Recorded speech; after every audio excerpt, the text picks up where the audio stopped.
Welcome to the Team Lawson channel. I'm Mike. I'm Theresa, and we're millennials and we're making it. On our channel, we discuss all things that meet within the intersection of millennial marriage and special needs parenting.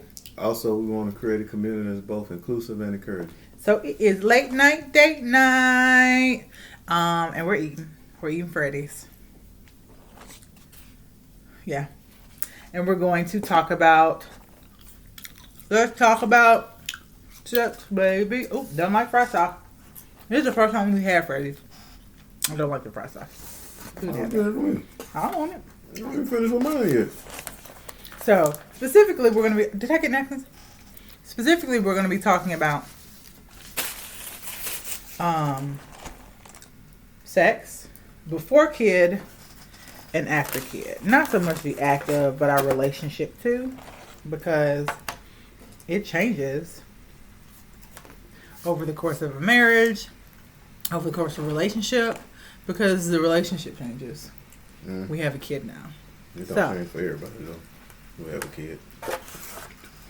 Yes, it does, Malcolm. You really believe that? Yeah. No, baby. It's all in. I think it's all in how you plan it. It changes for everybody. There has to be some special considerations given. Yeah. Okay. You remember this better than me. So, sex before we had a kid. Go. I mean, we had more time to have it. It was rarely a topic of conversation. Yeah. Yeah. We had more time, and I think we were. Well, I ain't no think. We were less tired. Oh, that's so true. We had less responsibility. Mm-hmm.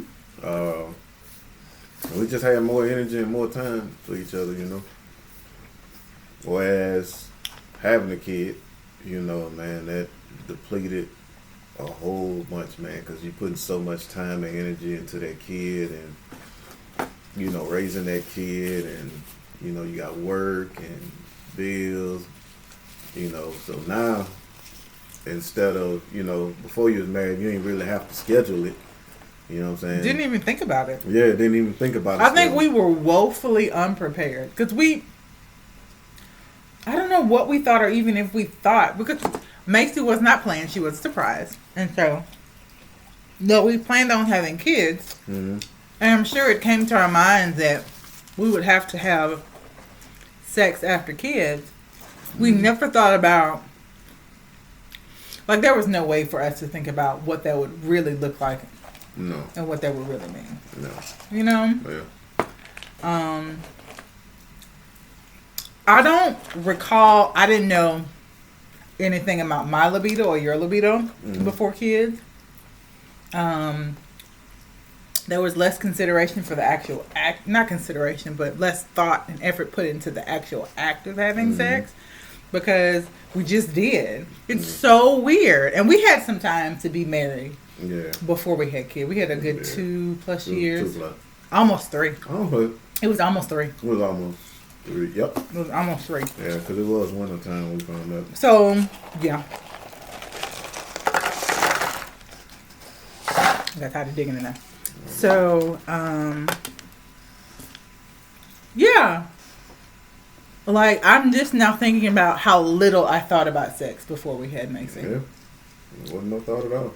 No. That's crazy. Yeah. That is absolutely insane. In the membrane. Mm-hmm. Fast forward to now. I'm talking with myself, I'm sorry. Fast forward to now. We have a kid. We've had a kid for... No. Back up. We've had a kid for 7 years. We had a kid for 8 years, really. 9 months in utero. Well, I wouldn't... Okay. Yeah. I counted. She was with me. I'm knocking. She grew in your body. You right. Yeah. But, first of all, let's talk about that whole pregnancy after birth experience on the sexual relationship. So, everybody's pregnancy is different. But there's one thing that is constant in all pregnancy stories. There is some change to your sex life. So expect that. some women, there's like talk about in the second semester when some women have like a boost of libido because the morning sickness subsides. But what they don't talk about is in 33% of women, a third of women, the morning sickness doesn't subside. It lasts all the way. No, 60% of women experience morning sickness through the second trimester, and 30% experience morning sickness through the, what did I say, third or second? I don't think you. 60 no, it was. Was No, it was horrible. I don't remember being that bad. Like, I took medication for my nausea the entire pregnancy. The things he forgets. So 60% of women experience morning sickness through the second trimester, and 30% experience it through the entire pregnancy. Mine lasted until the day after I gave birth. That was the last time I threw up. And so, if you are sick, you do not want to have sex. Nope. I don't eat anything. But lay down. Because I was sick. I don't know. When I'm sick, I'm the opposite. He wants to get up and do stuff. I'm so. No, you know, I'm the opposite. That's when I get all cuddly and stuff. Mm-hmm. I don't want to have sex. I don't want to be bothered. Just lay over there. And so that's how I felt my entire pregnancy. On top of the fact that you're pregnant. Like, best case scenario, there's a bit of discomfort throughout pregnancy. Worst case scenario, there are actual complications that you have. I had no complications, thank you, Jesus. The only complication I guess you could say I had was depression. You got small complications. What? Mace was being stubborn. Oh yeah, she didn't want to come out my body. Gave her she the had all that hair. a handful of hair. Gave her the eviction notice and she didn't want to get out. Starting to having a C-section. Which brings us to postpartum. Yeah. And so, just so you know, women who have a baby, no matter how you have it, C-section, vaginal birth, in the car, on the way to the hospital, you're going to bleed for like 6 to 8 weeks afterwards. Like a period. For the first few weeks, and then just like spotting for the weeks this after. sauce is for the hamburger. No, it's for the fries. It's fry sauce. It tastes better with the hamburger. Well, it's fry sauce. That's what she asked if I wanted some. So there's that. And so everybody expects like, oh, 6 weeks after pregnancy, you can have sex. I couldn't have had a C-section. I had to wait 8 weeks. But after 8 weeks, I still didn't want to. Nope. Like was, ugh. Some undercover suffering, bro. Which is like, but it was on both parties though. I ain't gonna lie. But it was normal. Yeah. Like most women don't have sex after 6 to 8 weeks. Totally normal. I did not know this though, and so I was beating myself up about it, of course. I mean, the good thing is, I understood. I wouldn't trip. You tripped a little bit. No, I did. You did. How? But you weren't a jerk about it. How was that? How I tripped? I was trying to be understandable. But I was the one who just carried a baby for 9 months. You know what I'm saying? So I wasn't tripping on it. I mean, I ain't gonna lie, I had my moment, but I wasn't. He had his moments. I ain't gonna say I was going crazy or turning hawk. Which I think is also understandable. Like, this was our closest relationship in our entire lives, you and your phone. Mm-hmm. And the cutest person ever wrecked my body and was coming in between that. And so there's like this, I love my baby, but daggone it, baby. That goes. I think with me though, I had to get used to the change because that ain't what I was used to. Like I was used to us, you know. It's just happening, and then I had to realize, well, man, can't just happen no more because now you got a kid, and you know. If you leave it for just happenstance, you'll never have sex after you have a kid. You have to talk about it. Yeah. You have to plan it. Yeah. You have to make a greater effort to create intimacy outside of sex because your child takes up so much of your life outside of the bedroom. Like before, intimacy was easy to create. We had all day to think about each other, to be affectionate, to think about our little languages. After we finish this, we're going to go to the school and have a meeting with Macy's lead therapist. Like, there's always something for our child. And so we have to create moments. How'd you finish before me? I don't play around. But I started eating my burger before you. I don't play around. Because if you're not creating those moments, it doesn't matter who has a high libido and low libido. Nobody's going to want to have sex. You don't want, at least not with each other. You don't want. You're saying, Theresa, with other people? I think a lot of couples getting to the point where they still have a sexual drive, but they don't want to have sex. The relationship suffers because they're not putting each other first, right? Correct. So, dates are important, but just consideration for each other and each other's emotional needs is important. Growing that intimate relationship outside of sex is more and more important after you have a kid. So, what? It's good, but It's delicious. I'll eat them again. I can put Freddy's on my list now. Yeah, pretty good. So what are some things that we do? There's one thing that we started doing this past year. What is that? Following sexologists and stuff and sharing their information and stuff. Like, we seek out information on couples and on sex. Shamira, the sexologist. Who's the other lady? Goody? Yeah, Goody Howard. Goody Howard. She has the best name. Black Love has this new series. Black Love is a YouTube channel, and it has this series called Tantric something. But really, it's just talking about sexual relationships in the context of a partnership or a relationship. I asked you about that channel last night. Yeah, I'll send it to you. But like, because we need to normalize talking about sex and not just in the sophomoric making lewd jokes type of way, but talking about sex in the context of your relationship, because sex is a part of your relationship. And when there are no hindrances in a healthy relationship, it flows very easily. And kids are hindrances to a healthy sex life.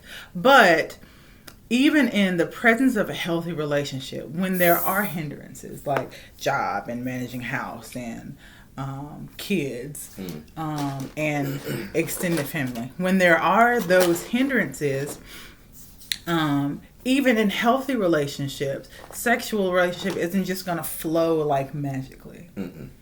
It's not going to happen. You're going to have to put forth some effort. And mostly the effort is building relationship, fun, because you like the person you're married to, right? Right? You like your person, right? And then 2, sex. That's the other part. And so there's always a positive to it, I think.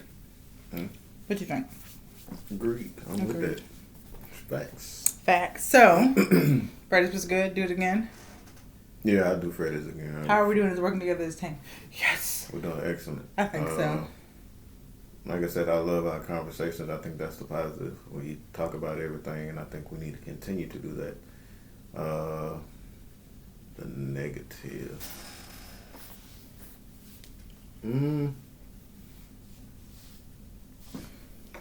I think, and I hope I don't get in trouble for this. Like this discussion we're having, I think we can, follow our own. Yes. We would be wise to follow our own advice and we need to start planning. Have the sex more often. Yeah. Anybody want to keep Macy? Day sex, morning sex. You just have to wake up. I be telling you, y'all. Tell Mike in the comments. You married people. Morning sex is where it's at. But he don't want to wake up in the morning. He be trying to get his sleep. No, it's not. But look, I have a job to where I get up at 4 something in the morning. Sex ain't worth getting up at 4 something in the morning. So no, you heard I'm not it here saying that. first. No, I'm not saying that. I'm not saying that. No, I'm not saying that. But I'm saying I don't always get to sleep like y'all sleep. So it's easier for you to get up early in the morning. No, it's not. Because what happens when I wake up in the morning, every single morning? I mean, if I I get put that. my feet on the floor, what happens?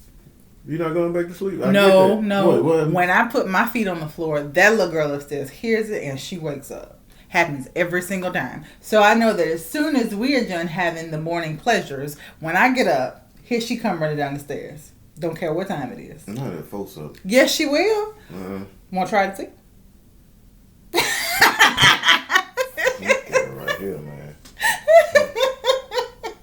Okay. What I will say in the comment section, though, for those who are married, or I ain't trying to go against people who ain't.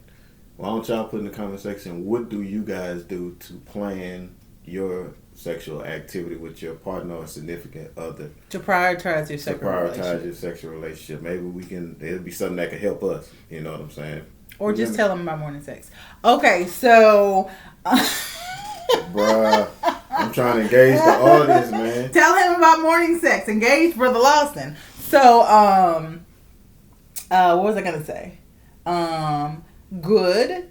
Thank you for allowing our friends to come here and help us clean up my house. Man, that's the home. I ain't got nothing against that. Like, your homies can come here and help. Like, we had a friend all up in our messy junk. We were talking about getting a housekeeper. It wasn't that bad though. It wasn't that bad, and she said it wasn't that bad. I feel like that was not the way that we run. Well, but too, I did kind of come in and do a little bit before she. He cleaned up before the cleaning help came. Before our help came, he's like the person who I try to keep the house clean. We both do, but I think it needed that. We needed to purge, and we still need to do our closet. That is dirty. It's not dirty. She has toys on the floor. That's different. That's dirty to me. That's not. And I used to get stuff thrown away because of that. Well, she has somewhere to put it, and so we also understand that our child likes clutter, and so her closet is clean though, and her bathroom is clean, and the toys on the floor are easy to pick up. It takes 5 minutes for me to do it. An hour for her to do it because she gets distracted playing with them, but whatever. But we got to purge her closet, purge her toys, clean out the office upstairs, vacuum and clean the bathroom. Michael cleaned up downstairs. You did the bathroom early that week. It needs to be done again this week. But the only thing that we have not touched is our closet and our room. The room we keep pretty tidy. Once a week, I'll just pick up everything from the room, put it in the hamper, put it where it goes. But the closet, we need to purge. And that's part of the reason why it's getting, it's hard to keep clean. Because there's just too much stuff in it for the space that we have. And we have a nice sized closet, which is part of the reason why we keep junking the poor thing up. But, yeah. Can you help me? That's the bad thing. Initiate the cleaning of the closet. Start purging your own stuff. Because this is why I also avoid purging our closet. And purging Macy's room. I think the only reason, you know how Macy's... Purging means throwing things away. I barely got stuff to throw away. That right there. No, I'm saying. That right there. You have I do have a suit or two I want to give away because I can't fit them no more. Tons of clothes. Tons of knickknacks. You have stuff in your closet from when you worked for the trucking company when we moved down here. Snyder? Yes. All I had was a hat. What else I got from Snyder? People. All I had was a hat. No. That's it. I never bought nothing else back. I love you. What else I got from them? Some knickknacks, stuff from job fairs. You have a whole... Okay. That wasn't from the trucking company I worked for. That was from that... that was after I got laid off. What the company did... And this wasn't... I wasn't driving trucks. I was in the plant. Mm-hmm. What the company did was... Because they laid off, man, over 200 people, maybe. What they did was they got together with some other companies in the Baton Rouge area, and they had a big job fair. The goal was to make sure everybody was hired before they were laid off. Before we were laid off. I think they were pretty successful. Not everybody, but I think they were pretty successful. Yeah, they was pretty good. But most of those people gave us items, as we turned in their resumes and stuff like that to, they just gave us stuff, you know what I'm saying? And, just basically remember them, hey, if you want to ever come work with us, you had on a shirt today that could go in the trash. What shirt? We'll talk about it. That workout shirt? No. We'll talk about it. But yeah, but Macy is the same way. And so that's part of the reason why I stayed out of her room, because I didn't want to be bothered with it. I didn't want to be bothered with the fuss and the crying. But because my friend was here, can we say her name? We just keep it quiet. So we'll keep her quiet. Yeah, I was gonna say that's something you need to talk about. Yeah, we'll keep her quiet. But she wanna was see. so helpful, and just her presence, I think, calmed Macy down because she was so happy to see her, and she was extremely happy to see you. I am sorry, my husband says I have to sit up, but she was so happy to see her that the fact that many of her toys were being thrown away because she didn't play with them, and they were. She has toys from when she was 18 months old. I would have loved to give them away, but I know because We can't give them away. Yeah. With the coronavirus. There's nowhere to give them to. No, I was talking about just like other people keep, But like and we've done it before when we purged the toys, giving them to the nursery at church or giving them to other kids. But this time it just they had to go in a lot of them. Yeah. And I don't think when broken it needs to go in the trash. Macy loves to break toys and play with the pieces. They had one going off in the trash can. I know, just still work. But it was broken going in the bag. It's just the battery still working. It was a mess. But yeah. So thankfully we were able to get that straightened up. But you're gonna have to initiate your side of the closet at least. Going through stuff that needs to be chunked and go ahead and chunk it. I do got some work shirts need to go, I guess. But I wanted to get something to replace it before I throw them away. Do you want to buy it now or you want to wait? I ain't gonna buy them now. I'm gonna wait. Okay. Cause I need more workout pants and work pants. Do you want to get them now or do you want to wait? I'm gonna wait because I don't know when. So you're gonna wait to clean the closet? Who? You. No, I can throw them away. Cause I got some of the company. That's so sad. I'm not. I got company shirts. So I'm good. No, I'm fine. Okay. All right. That was the video for today. Tell them how they can find us, Miss Lawson. We are on Instagram as Team Lawson 225. We're on YouTube and Facebook as Team Lawson. And don't forget to like, share, and subscribe to our channels and our social media pages. Also, hit that bell notification. Please share us with your friends and family or someone who may need the information off of our page. I'm pretty sure there's a lot of people who could benefit from it. We'll see you in the next video. Thank you. God bless.